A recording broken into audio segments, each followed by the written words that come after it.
आज विज्ञान को जानेंगे। विज्ञान किसे कहते हैं, तो चलो जान ही लेते हैं विज्ञान की परिभाषा, डेफिनेशन। विज्ञान और ज्ञान में क्या अंतर है, पहले तो ज्ञान को जानेंगे। हमें बाहर जो कुछ जानकारी मिल रही है, भौतिक इंद्रियों से जो कोई भी जानकारी हमें मिल रही है, उसको हम ज्ञान कह सकते हैं। जैसे हमारी आंखें ये जगत को देख रही हैं, तो ये जो आंखें हैं ये भौतिक इंद्रियां हैं, हार्ड मास से बनी हुई इंद्रियां हैं। अब ये जो कोई भी जानकारी प्राप्त करेंगी इस कुदरत से, हमें जो कुछ भी दिखाई दे रहा है, जो कुछ भी इस कुदरत में होते हुए दिखाई दे रहा है, तो भौतिक इंद्रियों से जो हमें जानकारी मिल रही है उसको हम ज्ञान कहेंगे। आपको ये बात डाउट हो सकती है कि भौतिक इंद्रियां किसे कहते हैं। भौतिक इंद्रियां मतलब ये नाक, जीभ, आँखें, कान और ये चमड़ी, ये 5 भौतिक ज्ञान इंद्रियां हैं। अब हम कुछ खाना खाते हैं, हमें कुछ स्वाद आता है, तो हमें कुछ स्वाद की जानकारी मिलती है, तो इस जानकारी को हम ज्ञान कह सकते हैं, क्योंकि जीभ क्या है, भौतिक इंद्रिय है। भौतिक इंद्रियों से जो जानकारी हमें प्राप्त होती है वो ज्ञान है। कानों से हमें कुछ आवाजें सुनाई दे रही हैं, तो इसको भी हम ज्ञान ही कहेंगे।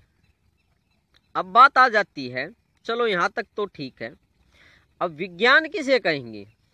बात ये जरूरी है कि विज्ञान की परिभाषा क्या है। विज्ञान का मतलब ये होता है कि जब हमारी ये भौतिक इंद्रियां काम करना बंद कर देती हैं और अंदरूनी इंद्रियां, इस गहराई में, शरीर की गहराई में अंदरूनी बारीक इंद्रियां हैं, सूक्ष्म इंद्रियां हैं, उनसे हमें जो जानकारी प्राप्त होती है उसको हम विज्ञान कहेंगे।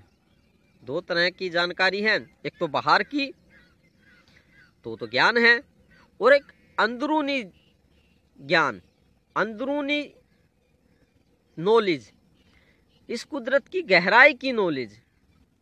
वो हमें जो हमारी अंदरूनी इंद्रियां हैं, बारीक इंद्रियां हैं, सूक्ष्म इंद्रियां हैं, वो जानकारी तो हमें वही दे सकती हैं। भौतिक इंद्रियां तो सिर्फ जो ये बाहर की दुनिया है इसकी जानकारी दे सकती है। जैसे एक सामने का आदमी है, वो घास काट रहा है, तो हमारी आंखों ने देखा कि वो घास काट रहा है, तो ये एक जानकारी है, इसको हम विज्ञान नहीं कहेंगे, क्योंकि बाहर की जो हार्ड मास की जो इंद्रियां हैं, जिसे हम आंखें कहते हैं, इन्होंने जो हमें जानकारी दी है उसको हम ज्ञान कह सकते हैं कि मुझे ज्ञान हो गया कि वो घास काट रहा है, तो ठीक है, इसको तो ज्ञान ही कहेंगे। इसको विज्ञान कैसे कह सकते हैं, हम नहीं कह सकते ना।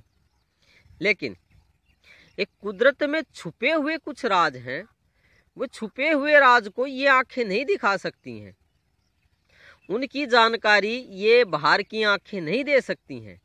ये हार्ड मास की आंखें इस कुदरत की गहराई की जानकारी हमें नहीं दे सकती हैं। इस कुदरत की गहराई की जानकारी तो हमें जो अंदरूनी इंद्रियां हैं, जो कि बारीक जानकारी को कैच करती हैं, रिसीव करती हैं, पकड़ करती हैं, तो कुदरत की गहराई का ज्ञान हमें वही दे सकती हैं। अब उन सूक्ष्म इंद्रियों से जो हमें ज्ञान प्राप्त होगा उसको हम विज्ञान कह सकते हैं। भौतिक इंद्रियों से रहित सूक्ष्म इंद्रियों से प्राप्त होने वाले ज्ञान को हम विज्ञान कह सकते हैं। बड़ी ही गूढ़ लैंग्वेज है, बड़ी ही पेचीदा लैंग्वेज है, काफ़ी कॉम्प्लिकेटेड भाषा है। तो भाई अब इसको कुछ सिंपल तरीके से ही समझाते हैं। हम जो कुछ भी प्राप्त करते हैं, आम आदमी, जीव, ये पशु पक्षी, बाहर जो कुछ भी देखते हैं, अनुभव करते हैं, उसको सिर्फ हम ज्ञान ही कह सकते हैं। अब कुदरत के गहरे छुपे हुए राज को जानना वे इन बाहरी इंद्रियों के बस की बात नहीं है, इनमें काबिलियत नहीं है। उसके लिए हमें अंदरूनी इंद्रियों की ज़रूरत पड़ेगी, जो कि गहराई के राज को रिसीव कर सकती हैं, कैच कर सकती हैं, जान सकती हैं। तो उसको हम कह सकते हैं विज्ञान। तो बाहरी इंद्रियों से जो मिले वो ज्ञान, और अंदरूनी इंद्रियों से जो जानकारी मिले वो विज्ञान। तो हमने क्या जाना, ज्ञान किसे कहते हैं और विज्ञान किसे कहते हैं।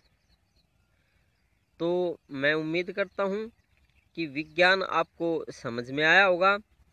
कल किसी और विषय पर बात करेंगे, किसी और टॉपिक पे बात करेंगे। तो थैंक यू आज के लिए, कल के लिए इंतज़ार कीजिए।